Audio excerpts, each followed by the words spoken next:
নমস্কার, আমি অ্যাস্ট্রোলজার বৈশালী সরকার।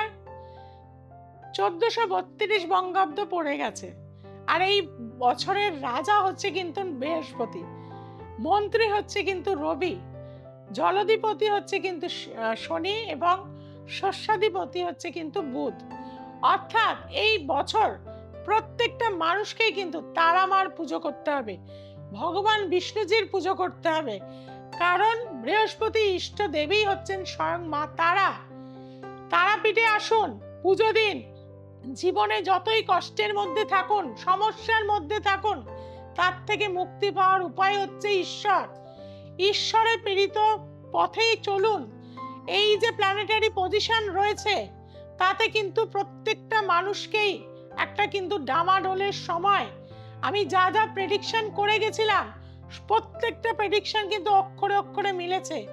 কাজেই মীন রাশির ক্ষেত্রে আমি বলে থাকবো 1432 বছরের শুরুতেই চোট আঘাত, অ্যাক্সিডেন্ট যোগ, দুর্ঘটনা যোগ, অপারেশন যোগ কিন্তু রয়েছে, কারণ 6টি প্ল্যানেট আপনার লগ্নের ওপরে অবস্থান করছে, অ্যান্টি প্ল্যানেট, এবং পিশাচ যোগ সৃষ্টি হয়ে গেছে। শত্রু অ্যাক্টিভ হবে, ব্ল্যাক ম্যাজিক করছে আপনার ওপরে। মা ছাড়া আপনার কিন্তু গতি নেই।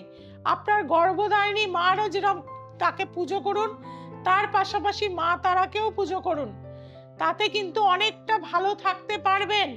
শরীরের দিক থেকে কিন্তু যথেষ্ট ডিস্টার্ব মীন রাশির রয়েছে। আপনাদের কিন্তু বারবার বলছি, গাড়ি ঘোড়া কিন্তু সাবধানে চালান, না চালালেই ভালো হয়ে থাকবে বছরের প্রথম 3-4 মাস। এবং যারা স্টুডেন্ট রয়েছে, চতুর্থপতি যেহেতু নিচস্থ অবস্থায়, একাধিক পাপগ্রহ যুক্ত, পড়াশোনায় মন বসছে না, মানসিক চঞ্চলতা বৃদ্ধি হয়ে গেছে, মোবাইলের আসক্তি প্রবল হয়ে গেছে, স্টুডেন্টদের বলবো সবুজ জামা কাপড় বেশি পরুন, পূর্ব দিকে মুখ করে পড়তে বসুন, যখনই পড়তে বসবেন হলুদ বা সবুজ বস্ত্র পরে বসুন, সেটা আপনাদের জন্য মঙ্গলদায়ক হবে। যারা উচ্চ বিদ্যা করতে চাইছেন, বিদেশ যেতে চাইছেন, যাবেন না, ক্ষতি হয়ে যাবে, অসুস্থ হয়ে পড়বেন। এইখানের অন্য স্টেটে গিয়ে পড়াশুনো করুন। যার যেখানে ডেস্টিনি রয়েছে সেটা জেনে যদি যেতে পারেন, আরো বেশি লাভবান হতে পারবেন। তবে বর্তমান সময় কিন্তু ভারতবর্ষ অনেক সেফ জোনে রয়েছে অন্যান্য দেশের থেকে। কাজেই ভারতবর্ষের মধ্যে যোগ রয়েছে, ধ্যান রয়েছে, যজ্ঞ রয়েছে, প্রাণায়াম রয়েছে। এইগুলো যত বেশি করতে পারবেন, তত কিন্তু আপনারা সমস্যা থেকে মুক্তি লাভ করতে পারবেন। যাদের কর্মের প্রবল বাধা হচ্ছে, মীন রাশির, কোনোভাবে চাকরি পাচ্ছেন না, চাকরি ছিল সেটাও চলে গেছে, প্রচন্ড হাহাকারের মধ্যে রয়েছেন, সমস্যার সমাধান করতে পারছেন না, প্রতিদিন সকালবেলা উঠেই হাফ ইঞ্চি করে কাঁচা হলুদ খান, হলুদ গাছে জল দিন, বাড়িতে হলুদ পুঁতে দিন, নর্থ ইস্ট কর্নারে সেখানে জল দিন, এবং ভগবান বিষ্ণুজিকে নব ভগবতে বাসুদেবায় নমঃ তুলসী পাতা দিয়ে, সাদা চন্দন দিয়ে পুজো দিন। মা তারাকে একটু হলুদ ফুল বা লাল ফুল দিয়ে পুজো করুন। তারা ওই বিদ্মহে মহাগ্রহ ওই ধীমহি তন্ন তারে প্রচোদয়াৎ। প্রতি বৃহস্পতিবার নিরামিষ আহার খান এবং হাতে একটু আতর লাগিয়ে বৃহস্পতি স্থানে এটা ডলে দেবেন। বৃহস্পতি ক্ষেত্র হচ্ছে এই জায়গাটা, এটা ডলে দেবেন, তাহলেও কিন্তু আপনি ঈশ্বর কৃপা লাভ করবেন। এবং কোনো মন্দিরে গিয়ে আপনি প্রত্যেক সপ্তাহে যে কোনো মন্দিরে গিয়ে আপনি পুজো দিয়ে আসবেন। আপনার মনের যে কামনা আছে, সেই কামনা নিয়ে ঠাকুরের কাছে গিয়ে 2 ফোঁটা চোখের জল ফেলে যে কষ্ট যন্ত্রণার মধ্যে রয়েছেন তাকে জানান, অবশ্যই উপকার হবে। মীন রাশির ইষ্ট জায়গায় হচ্ছে গুরু, অর্থাৎ গুরুর সেবা দিন, গুরুর পরামর্শ নিন। মা বাবা হচ্ছে পরম গুরু, সেই গুরুর সেবা দিন, মা বাবাকে প্রণাম করুন রেগুলার, ঈশ্বরকে পুজো করুন, দেখবেন আপনার ভাগ্যের উন্নতি আস্তে আস্তে বৃদ্ধি হতে থাকবে। অনেক সমস্যা, অনেক অর্থনৈতিক কষ্ট, নানান রকম ঋণের জালে জড়িয়ে যারা পড়েছেন, কোনোভাবেই মুক্তি পাচ্ছেন না, তাদেরকে বলবো একটি মাটির ছোট্ট ভাঁড় নিন, তাতে সাদা চন্দন লেপন দিন, তার ভেতর ধান ভরে নর্থ ইস্ট কর্নারে মুখটা লাল কাপড়ে বেঁধে মনের কামনা মা লক্ষ্মীকে জানিয়ে সেটা স্থাপন করুন। বৃহস্পতিবার বা পূর্ণ পূর্ণিমা যে তিথি থাকবে সন্ধ্যাবেলায় পুজো করুন, দেখবেন মীন রাশির জাতক জাতিকাদের অর্থের অভাব হবে না, অন্যের অভাব হবে না। করে দেখুন, প্রচুর মানুষ করেছে, উপকার পেয়েছে। এবং যাদের ক্ষেত্রে বিবাহে প্রবল বাধা হচ্ছে, প্রথম বৈশাখ মাস থেকে 6টা মাস ছেড়ে দেবেন। কেতু আর রাহুর যতক্ষণ না ট্রানজিট হবে বিয়ের কথা এগোবেন না। ভুলবশত বিয়ে হয়ে গেলে ডিভোর্সে সেটা পরিণত হবে। জোটক ম্যাচিং ছাড়া আপনারা এগোতে যাবেন না এবং মাথা ঠান্ডা করে চলবেন। কোনো বাক বিতণ্ডার মধ্যে জড়াবেন না। পুলিশি ঝামেলা এবছর আপনার জীবনে আসবে। আপনাদেরকে বলবো, আপনারা ইয়েলো কালার প্রচুর বা গেরুয়া কালার, এই দুটো রং প্রচুর পরিমাণে কিন্তু পড়ুন। এবং নারকেল বা আপনারা তালশাঁস এটা প্রচুর পরিমাণে খাবেন, এটা আপনাদের জন্য উপকার দিয়ে থাকবে। আপনাদের বলবো, প্রতি বৃহস্পতিবার নিরামিষ আহার করবেন এবং সোমবার করে ভগবান শিবের পুজো করবেন। মানসিক শান্তি, মানসিক জোর পেতে মহামৃত্যুঞ্জয় মন্ত্র পাঠ করবেন। বাড়িতে সকালবেলা গায়ত্রী মন্ত্র চালিয়ে দেবেন। বাড়ির বাস্তুর যে ডিস্টার্ব রয়েছে বা আপনার গ্রহগত জায়গায় যে ডিস্টার্ব রয়েছে অনেক অংশে কিন্তু দূর হয়ে যাবে।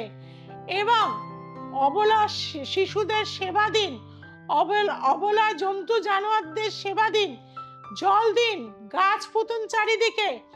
দেখবেন প্রকৃতিতে যত আমরা যত্ন করব আমরা ততটাই জীবনে কিন্তু উন্নতি করতে পারবো। এবং প্রত্যেক অমাবস্যা পূর্ণিমা যারা মীন রাশির জাতক জাতিকা রয়েছেন পালন করবেন। পিতৃপুরুষের উদ্দেশ্যে অশ্বত্থ গাছে জল দেবেন। একটি ছাতুর মধ্যে একটু কালো তিল, জব দিয়ে মণ্ড পাকিয়ে অবশ্যই অশ্বত্থ গাছের নিচে দিয়ে আসবেন। দেখবেন পিতৃপুরুষের আশীর্বাদও আপনি পাবেন। মীন রাশির জাতক জাতিকারা মিডল ফিঙ্গারে একটা সোনার আংটি পরে থাকুন, আর যাদের চেন আছে অবশ্যই গলায় চেন পরে থাকুন। দেখবেন আপনার বাধা বিঘ্ন দুশ্চিন্তা অনেক অংশে কমে যাবে।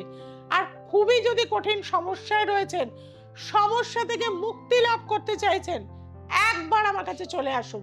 যারা একবার আমার কাছে এসেছেন তারা কিন্তু সাকসেস পেয়েছে। আর আপনি যদি সাকসেস পেতে চান, সঠিক প্রতিকার নিতে চান, গ্যারান্টি যুক্ত প্রতিকার যদি চান, তাহলে একবার আমার সঠিক পরামর্শ নিতে নিচে যে ফোন নাম্বার যাচ্ছে যোগাযোগ করুন। দ্য এসেন্স অফ অ্যাস্ট্রোলজি সোমবার, মঙ্গলবার, শুক্রবার এবং রবিবার রাত্রি 9টায় দেখতে কিন্তু ভুলবেন না।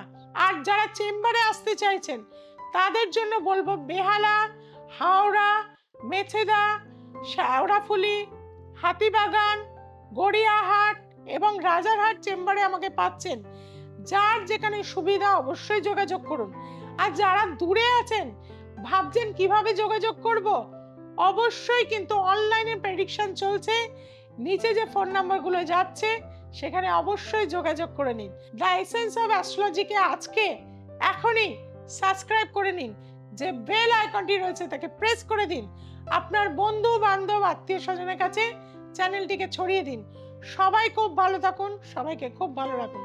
নমস্কার।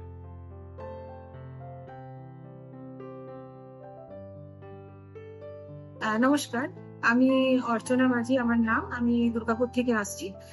আর আমি বৈশাখীর কাছে এসেছি আজ প্রায় 5-6 মাস হলো। তো আমি আমার বাস্তুগত প্রবলেম ছিল, সেটা বহু জ্যোতিষী দেখিয়েছি, কিন্তু আমি সেরকম ফল পাইনি। তো সেই প্রবলেমটা আমার দিদির কাছে এসে আমার সেটা ঠিক হয়েছে। আর যারা বাচ্চারা পড়াশোনার মনোসংযোগ করতে পারছে না, খুব ডিস্টার্ব চলছে, তারা অবশ্যই দিদির কাছে একবার আসুন, দেখবেন আপনারা ভালোই রেজাল্ট পাবেন। দিদির কাছে এসে আমি ফল পেয়েছি। দেবাশিস দাস, আমার ছেলের জন্য এসেছিলাম দিদির কাছে গত জুন মাসে। তো দিদি সম্পূর্ণ বিচার করে ওকে কিছু রেমেডিস দিয়েছিলেন এবং কিছু প্রতিকার দিয়েছিলেন এবং বলেছিলেন একই কথা যে ও আইআইটি ক্র্যাক করবে। আমরা ঠিক অতটা ভরসা করিনি। তো তারপরও ও পড়াশোনার ন্যাকটা দেখে একটুখানি দ্বিধাগ্রস্তই ছিলাম। দিদির কাছে আবার এসেছিল, তখনও দিদি বলেছিলেন আমি আবার বলছি ও আইআইটি ক্র্যাক করবে। এবং অদ্ভুত ভাবে ও দুটো জায়গায় পেয়েছে, একই সঙ্গে দুটো ডিগ্রি করছে। ও MSc integrated in computer science, সেটা করছে আইআইটি মাদ্রাসে, আর আইআইটি ভুবনেশ্বরে করতে চলেছে BTech honours in computer science. তো দিদির এই যে প্রেডিকশন, এটা সত্যি কথা বলতে আমার চোখে অভ্যর্থ। আপনারা সবাই দিদির উপর একটু বিশ্বাস রাখুন, একবারই আসতে হবে।